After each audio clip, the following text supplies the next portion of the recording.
الحمدللہ الذی ہدانا سواء الطریق وجعل لنا التوفیق خیر رفیق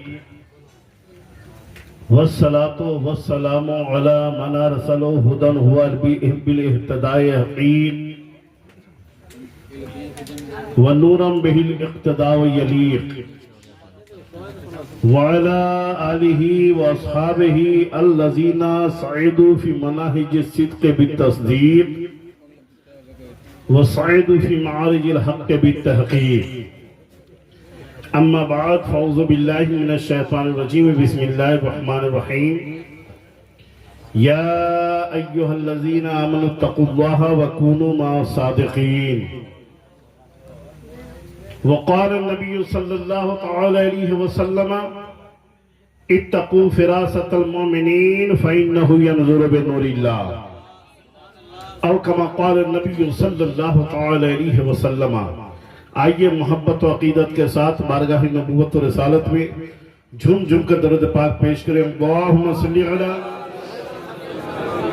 سیدنا و سندنا و شفینا و نبینا مولانا محمد بارک وسلم صلو علیہ السلام علیکہ یا رسول اللہ صلی اللہ علیہ وسلم۔ اسلام کے مقدس شہزادوں، اولیاء اعظام سے بے پناہ محبت کرنے والے تیروڈی کے خوش عقیدہ مسلمان بھائیوں،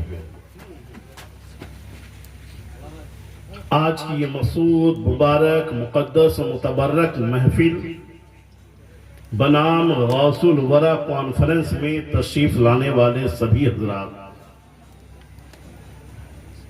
ہم مبارکبادی پیش کرتے ہیں یہاں کے نوجوانوں کو چند دنوں کی کوشش پر اتنا بڑا جلسے کا اہتمام کر دیا۔ ہم مبارکبادی پیش کرتے ہیں یہاں کے بزرگوں کو جن کے دعاؤں کی برکت سے نوجوانوں کو اتنا بڑا قدم اٹھانے کا حوصلہ ملا۔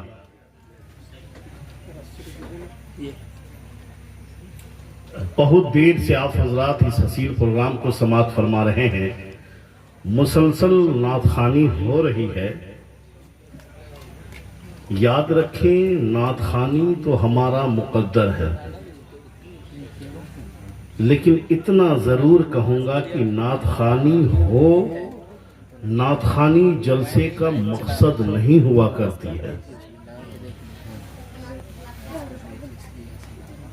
اشعار پڑھے جاتے ہیں، اچھے لگے تو سبحان اللہ، چونکہ اچھی شاعری کرنا صحابی رسول کی سنت ہے، نبی کی نعت سننا نبی کی سنت ہے۔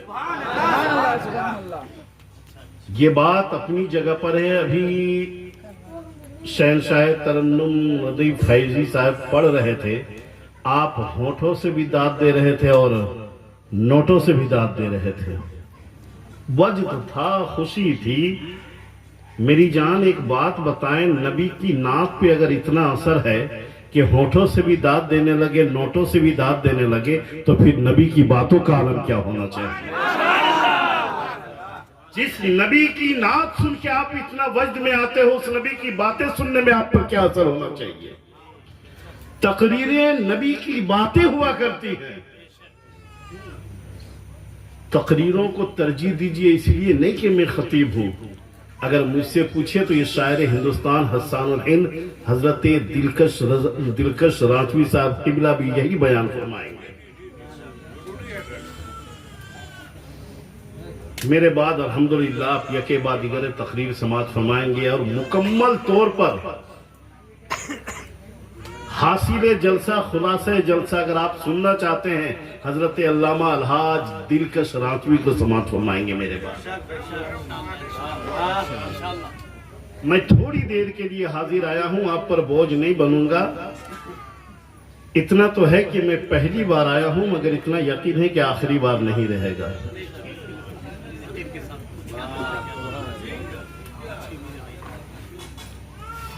میں نے قرآن عظیم کی ایک آیت کریمہ کو اپنے گفتگو کو عنوان بنایا ہے، سنجیدگی سے سنیے۔ میں بھی چاہوں تو ایسی تقریریں کر دوں کہ ہر کونے سے نعرہ لگے اور سب کو لگے کہ جنت تک پہنچی گئے، بس دروازے پہ دستک دینا باقی ہے۔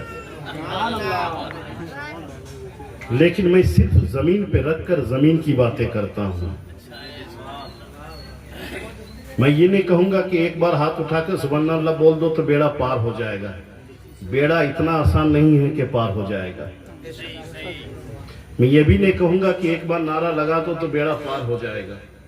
اور میرا مزاج یہ بھی نہیں ہے ہاتھ اٹھا کے بولو، پیر پھیلا کے بولو، ٹانگیں اٹھا کے بولو. نہیں، میں جھارکھنڈ میں رہتا ضرور ہوں مگر جھارکھنڈی نہیں ہوں.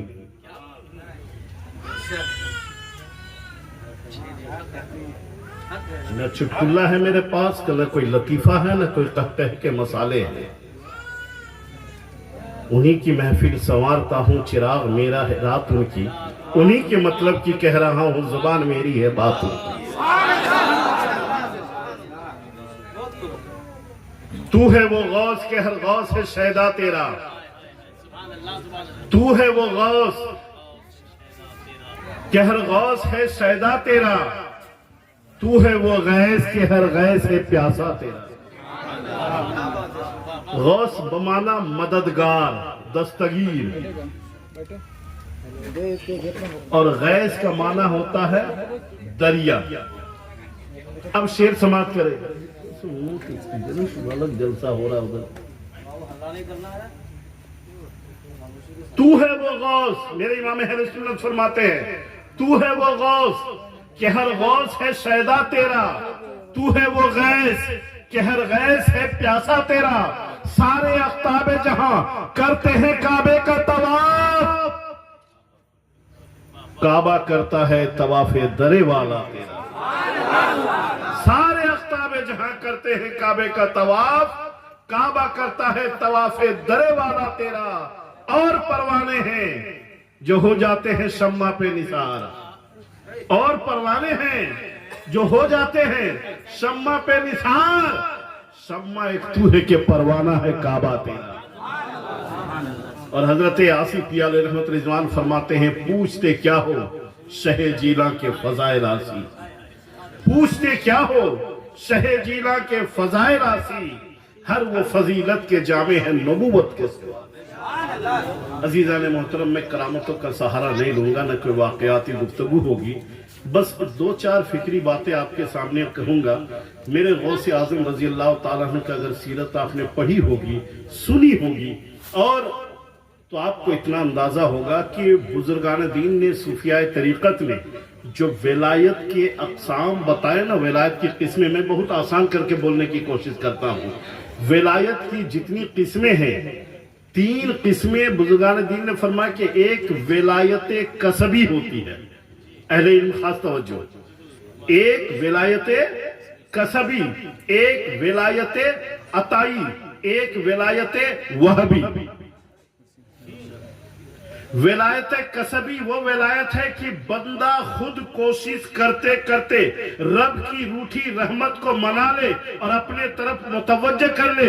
ایسی ادا ہو کہ رب کی رحمت اس قدر مچل جائے کہ اسے اپنے باہوں میں لے لے، اب پھر اسے نفس مطمئنہ عطا کرے. ولایت کسبی ہے. تطوع کے ذریعے، زیادہ سے زیادہ عبادتوں کے ذریعے، تقوی، طہارت، پابندی، نفاست، پرہیزگاری کی بنیاد پر اللہ جب فضل فرماتا ہے نا، اسے کہتے ہیں ولایت کسبی. کسبی ارادہ کرنا اپنی کوشش سے. ایک ہے ولایت عطائی جو من جانب اللہ. ویسے تو حقیقت میں تمام اقسام اللہ ہی کے طرف سے ہے، مگر جس میں بندے کی کوشش ہوتی ہے نا ارادے کی، تو اسے کسبی بولتے ہیں.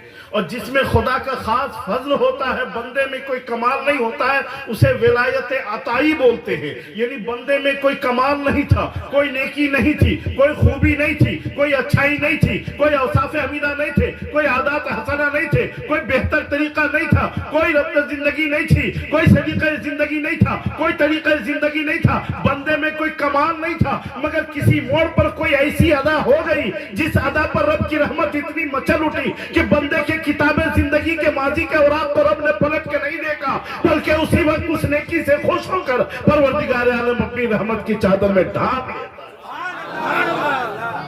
اسے کہتے ہیں ولایت عطائی، اور ایک ہے ولایت وہبی جو سب سے اونچا درجہ ہے، ولایت وہبی جس بندے کو کمال عطا فرماتا ہے، کیا کہ بندے میں کوئی کمال تو نہیں تھا مگر کسی اہل کمال کی نظر نے چن لیا۔ بندے میں کمال نہیں تھا، کسی اہل کمال کی نظر نے چن لیا، نظر التفات ڈالی تو اسے بھی اپنا ساتھی بنا لیا۔ یہ ولایت کے 3 درجے۔ اب آئیے ولی کی قسمیں بھی سن لے۔ ولایت سمجھ لیا آپ نے، ولی میں بھی ایک ہے اوتاد، ایک ہے اقطاب، ایک ہے ابدال، یہ 3 درجے۔ اوتاد، اقطاب، ابدال، اوتاد، اقطاب، ابدال، ولایت کی 3 قسمیں، کسبی، عطائی، وہبی، ولایت کی 3 قسمیں، ولی کی 3 قسمیں۔ حالانکہ ولی کی اور بھی قسمیں ہیں، میں تقریب میں رد کرنے کے لیے بس چنندہ قسموں کو لے رہا ہوں۔ ولی کی 3 قسمیں، اوتاد، اقطاب، ابدال، ولایت کی 3 قسمیں، کسبی، عطائی، وہبی۔ جتنی قسمیں ولایت کی پڑھ لے، جتنی قسمیں ولی کی دیکھ لے، خدا کی قسم یہ تمام چیزیں نیچے رہ جاتی ہیں، اوپر میرے غوث اعظم۔ نعرہ تکبیر، نعرہ رسالہ، حسن غسل وارا، حسن غسل وارا، نعرہ تکبیر، اللہ اکبر۔ یہ تمام چیزیں نیچے رہ جاتی ہیں اور اس سے اونچائی پر غوث اعظم کا قدم رہتا ہے۔ سر بھلا کوئی کیا جانے کہ ہے کیسا تیرا، اولیاء ملتے ہیں آنکھیں وہ ہے تلوا تیرا۔ یہ شان ہے حضور غوث اعظم کی۔ مگر عزیزان من، غوث اعظم کی کرامت سن کے مچلنے والے خوش عقیدہ مسلمانوں، کبھی غوث اعظم کی سیرت سے اپنی زندگی میں انقلاب لایا کرو، غوث اعظم کی سیرت سے اپنی زندگی میں انقلاب کی بہاریں لایا کرو، پریکٹیکل لائف میں ان کے فرمودات اور ان کے تعلیمات کو اتارا کرو۔ غوث اعظم رضی اللہ تعالیٰ عنہ ولیوں کے سردار ہیں، اللہ اکبر کبیرہ۔ اللہ نے فضل عطا فرمایا ہے، ولایت کسبی کا بھی مظہر میرے غوث اعظم، ولایت وہبی کا بھی مظہر میرے غوث اعظم، ولایت عطائی کا بھی مظہر میرے غوث اعظم، اوتاد بھی، اوصاف، اوتاد بھی، ابدال بھی، اقطاب بھی، یہ سارے صفات غوث اعظم کو اللہ نے عطا فرمائے، سارے کمال عطا فرمائے۔ لوگ کہتے ہیں ذرا سی جو اصیل جو بات ہوتی ہے نا، اس میں ایک لفظ کا استعمال ہوتا ہے مدر۔ جیسے آپ کی مادری بھاشا کیا ہے، آپ کی مادری زبان کیا ہے، آپ کی مادری زبان کیا ہے، آپ کی مادری بھاشا کیا ہے، آپ کی مادری بھاشا کیا ہے، سسٹم میں آپ جائیں گے تو جو اصل روح ہے اس کو کہتے ہیں motherboard, motherboard, motherboard, motherboard, motherland, motherboard, motherland, mother language بڑا یوز ہوتا ہے۔ مدر لینگویج یعنی جہاں سے آپ پیدا ہوئے، جہاں کی آپ کی زبان ہے، جس مٹی کی زبان ہے، وہ مٹی جہاں پیدا ہوئے وہ مدر لینڈ ہے۔ وہ چیز جو روح کی حیثیت رکھتی ہے اس پہ مدر بولا جاتا ہے۔ عربی میں کا لفظ استعمال ہوتا ہے۔ پیٹ کی بیماری کو الامراض، گناہوں میں سب سے بڑی برائی کو الخبائث، الامراض، الخبائث۔ کا معنی بھی اصل اصیل کے ہیں۔ میں کہتا ہوں غوث اعظم کی زندگی کا مطالعہ کرو۔ غوث اعظم مادرزاد ولی تھے، مادرزاد۔ ایک لفظ کا اضافہ کرتا ہوں، کتابوں میں نہیں ملے گا۔ مادرزاد نہیں، پیدرزاد بھی ولی تھے۔ مادرزاد نہیں، پیدرزاد بھی ولی تھے۔ ماں کے واسطے سے، باپ کے واسطے سے حضرت امام حسن تک سلسلہ جا رہا ہے، حضرت امام حسین تک سلسلہ جا رہا ہے۔ ماں کے طرف سے بھی امام حسین تک، باپ کے طرف سے امام حسن تک، یعنی ایسے سید بھی تھے جسے حسنی فیضان بھی مل رہا ہے، حسینی فیضان بھی مل رہا ہے۔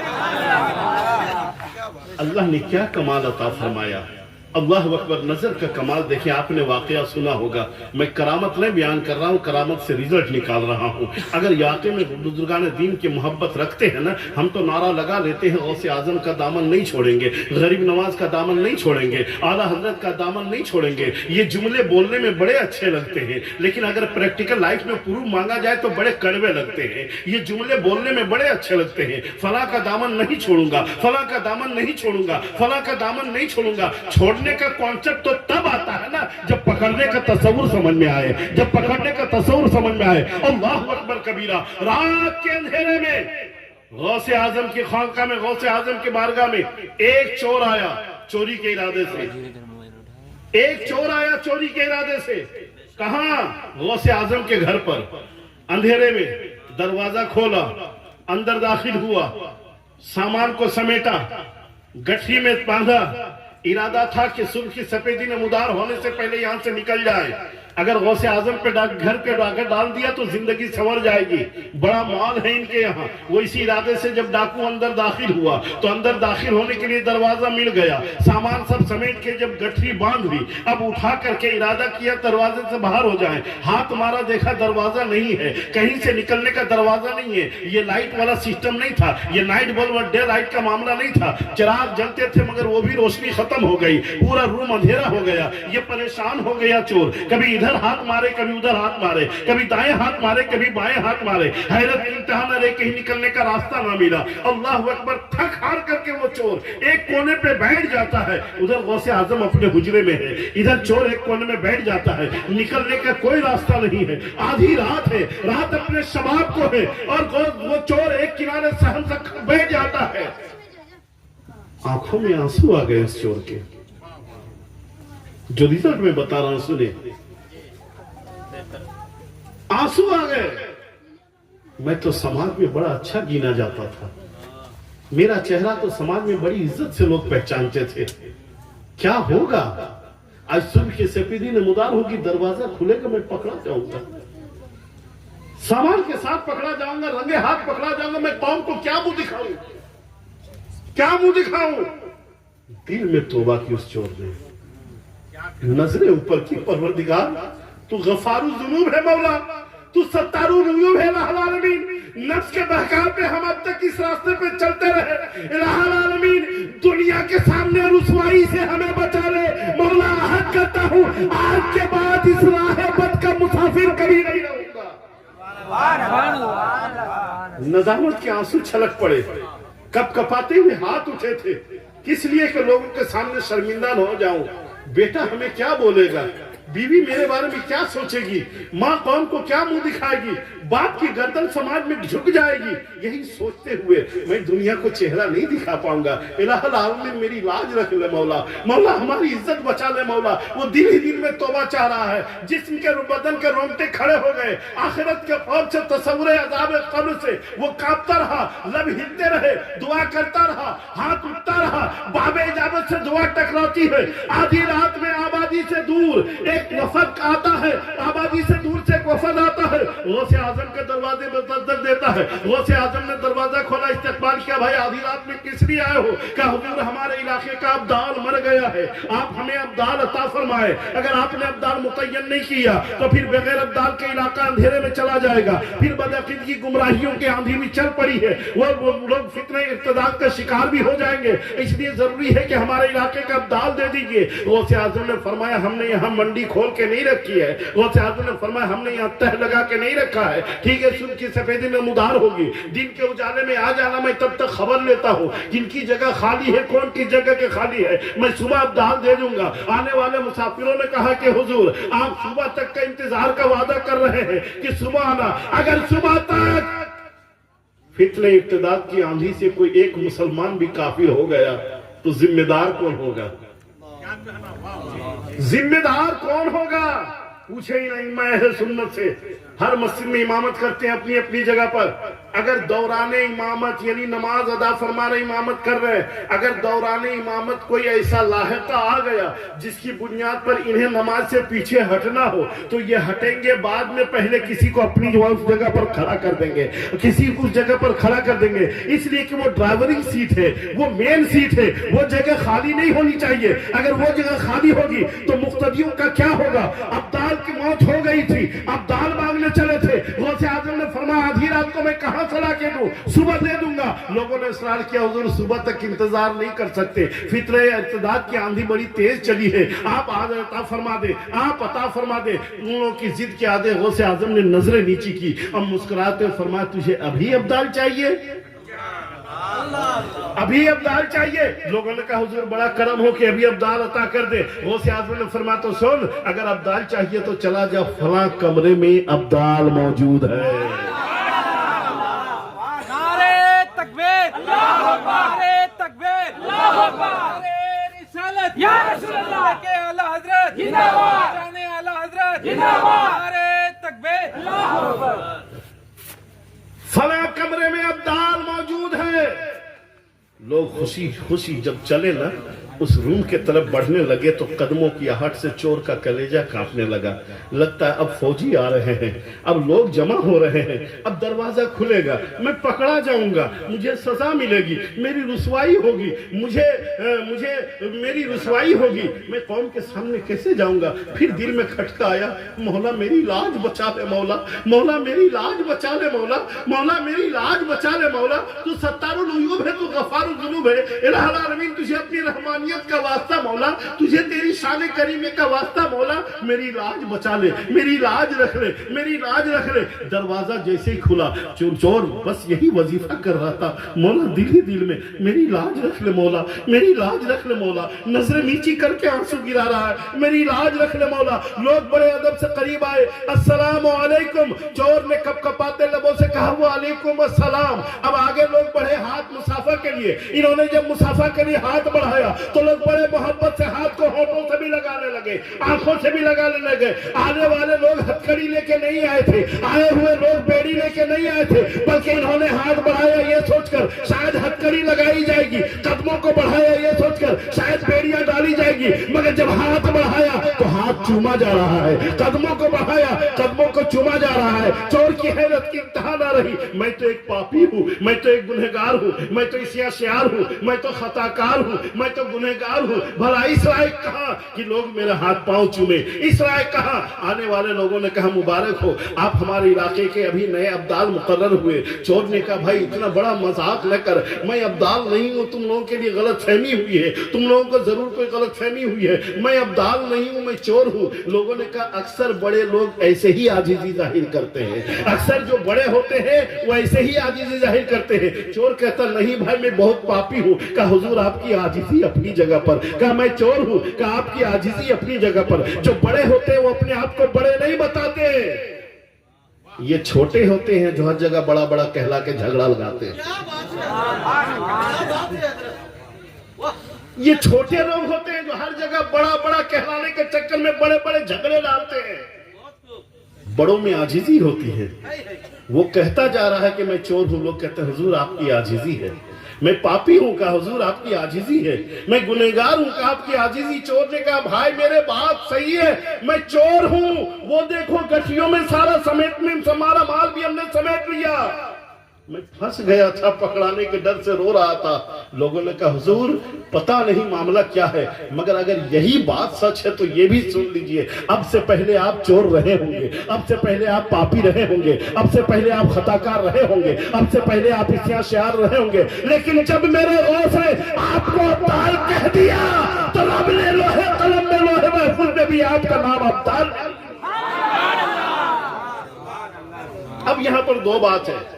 جب کرامتیں سنیں گے تو ایسا لگے کہ اس کا سارا اعجاز, سارا تعلق غوث اعظم کی طرف ہے کہ چور کو ابدال کہہ دیا تو ابدال ہو گیا. میں کہتا ہوں ہے ضرور, مگر اس سکے کا دوسرا پہلو بھی ہے. آخر چور کو ابدال بنایا رب نے ہے, سبب بنے غوث اعظم ہے, مگر بنایا رب نے ہے. تو آخر رب نے ابدال بنایا کیوں؟ پتہ ہے کیوں؟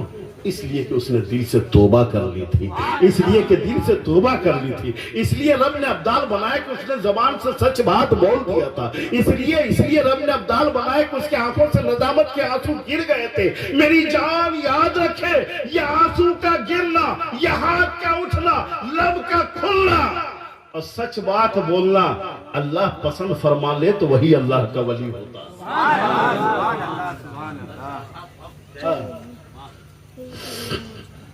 حضور مجاہد ملت علیہ رحمۃ اللہ سے کسی نے پوچھا کہ حضور آج کے ڈیٹ میں ہم لوگ کیسے پہچانیں گے کہ کون اللہ کا ولی ہے؟ آج کے ڈیٹ میں پہلے تو لوگ زیادہ کرامتیں ہیں, واقعات ہیں, عظمتیں ہیں, بہت ساری باتیں کتابوں میں پڑھا ہم لوگوں نے. فرماتے حضور آج کیسے پہچانے کہ کون اللہ کا ولی ہے؟ کتنی پیاری بات ہے میرے عزیز۔ حضور مجاہد ملت فرماتے ہیں اگر آج کے ڈیٹ میں ولی سمجھنا ہو کہ ولی کون ہے، اگر جانچنا ہو تو 3 باتیں دیکھو۔ صدق مقال، جب بھی وہ انسان بولے تو سچ بولے۔ رزق حلال، جب بھی روزی کمائے تو حلال طریقے سے حلال کمائے۔ اور 5 وقتہ پابند نماز۔ آج کے وقتوں میں اگر کوئی سچ بات بول لیتا ہے، حلال روزی کھا لیتا ہے اور 5 وقتہ نماز کا پابند بن جاتا ہے تو آج کے وقت میں وہ اللہ کا، آج کے وقت میں اللہ کا، تو زور سے بولیے گا، چندہ نہیں مانگ رہا ہوں، آج کے وقت میں اللہ کا کون؟ جس کے اندر یہ 3 صفتیں پائی جائیں، سچ بولنا، حلال روزی اور 5 وقتہ نماز کا پابند۔ ہم تینوں میں کہیں نہیں ہیں، تینوں میں ہم کہیں نہیں ہیں، مگر پھر بھی ہمیں غرور ہے کہ غوث اعظم کا دامن نہیں چھوڑیں گے، غریب نواز کا دامن نہیں چھوڑیں گے، ہم تینوں میں کہیں نہیں ہیں۔ اب گفتگو آگے کریں گے لیکن یہاں رک کر اسی سے ریلیٹڈ ایک مسئلہ بتا دوں، سنیں آپ حضرت، سنیں گے؟ میری عادت ہے کہ دوران گفتگو اگر ریلیٹڈ اگر کوئی مسئلہ آ جائے تو اسے صاف کرنے کی کوشش کرتا ہوں، اور یہ کڑوا ہے لیکن جس سے بیماری دور ہوتی ہے نا وہ دوا کڑوی ہی ہوتی ہے، ٹھیک ہے؟ اور چونکہ یہاں کے بیشتر لوگ بزنس مین ہیں اس لیے بھی ضروری ہو جاتا ہے بولنا، لیکن کسی کے جذبات کو ٹھیس پہنچانا مقصد نہیں ہے۔ حلال روزی، حلال روزی، آج کے ڈیٹ میں جس سے بھی پوچھئے نا کون کہے گا کہ حرام روزی؟ ہر کوئی کہتا ہے کہ حلال روزی ہے، حلال کما رہا ہوں، خون پسینے کی کمائی ہے، حلال کمائی، محنت و مشقت کی کمائی ہے۔ اب سنیے، ارے بھائی میرے تھوڑی سی توجہ دیجیے نا، آپ کو دیکھیے کہاں پر حلال طریقے سے کمانے میں بھی ذرا سی چوک ہو جاتی ہے نا پوری کمائی حرام ہو جاتی ہے۔ فور ایگزامپل، اداہرن کے طور پر، تمثیلاً میں کہہ رہا ہوں یہ پین ہے، تعزیز حضرات سنیں، بزنس مین حضرات سنیں، یہ پین ہے، ہم نے اسے مارکیٹ سے خریدا 5 روپے میں، ہم نے اسے خریدا 5 روپے میں، تو یہ چیز میری ہو گئی، اور جب چیز میری ہو گئی میں اس کا مالک ہو گیا۔ اب جب میں اس کا مالک ہو گیا تو اب اسے جب بھی بیچنے کے لیے دکان پہ سجاؤں، جب بھی اسے بیچنے کے لیے مارکیٹ میں لے جاؤں تو مجھے اختیار ہے کہ اس میں کتنا منافع لیں۔ شریعت کوئی حد نہیں باندھتی، شریعت کوئی متعین نہیں کرتی، آپ 5 کا 10 لو تو بھی جائز، آپ 5 کا 50 لو تو بھی جائز، آپ 5 کا 500 لو تو بھی جائز، آپ 5 کا 5000 لو تو بھی جائز، شریعت منع نہیں کرتی، چیز آپ کی ہے، قیمت آپ کو طے کرنے کا اختیار ہے۔ بزنس مین حضرات کے لیے میں کہہ رہا ہوں، قیمت متعین کرنا آپ کا اپنا آئین ہے، آپ کا اختیار ہے۔ اب حضرت مولانا سلامت اللہ صاحب آ گئے میری دکان پہ، حضرت یہ پین مجھے ضرورت ہے، کتنے میں؟ مجھے خرید کتنی پڑی تھی؟ اونچی کتنی پڑی تھی؟ 5 روپیہ۔ اب مولانا سلامت اللہ صاحب آ گئے، حضرت مجھے یہ قلم خریدنا ہے۔ میں نے مولانا سلامت اللہ صاحب کو نیچے سے اوپر دیکھا، چونکہ اپنا بھی کاروبار ہے، میں نے کہا حضرت 100 روپیہ۔ غلط نہیں کہا، جائز ہے، پسند ہے تو لیجئے، نہیں ہے تو آگے بڑھیے، لیکن پیار بہت زیادہ ہے ان سے، تعلق بھی ہے، دوستی بھی ہے۔ اب انہوں نے اس دوستی کا حوالہ دے دیا، حضرت میرے لیے کچھ کم کر، ارے جب آپ آ گئے تو چلیے آپ کا لحاظ کرتے، سنیے 20 روپیہ کم کر دیجیے گا، 80 روپیہ جائز ہے، کم کر دیا آپ نے 20 روپیہ جائز ہے، مگر یہ بھی بہت ضدی ہے۔ حضرت یہ تو آپ اپنے طور پر 20 روپیہ کم کیے نا، میری طرف سے 20 روپیہ اور کم کر دیجیے، چلیے 60 روپیہ جائز ہے۔ تیسرا آدمی کہا کہ سنیے نا، آپ لوگ دونوں نے کر دیا تو 10 روپیہ میرے طرف سے کر دیجیے، چلیے 50 روپیہ جائز ہے۔ مول مولائی میں کم بیشی کرنا خرید و فروخت میں جائز ہے، خریدنے والے کو بھی حق ہے کہ مول مولائی کرے، بیچنے والے کو بھی حق ہے کہ مول مولائی کرے، جتنے پہ سودا طے ہو جائے اتنے پہ سودا، یہ جائز ہے۔ لیکن ہم جو میس کرتے ہیں، جہاں چوک کرتے ہیں، ہم جہاں پر چوک کرتے ہیں، وہاں سلامت اللہ صاحب آئے، حضرت یہ پین کتنے کا؟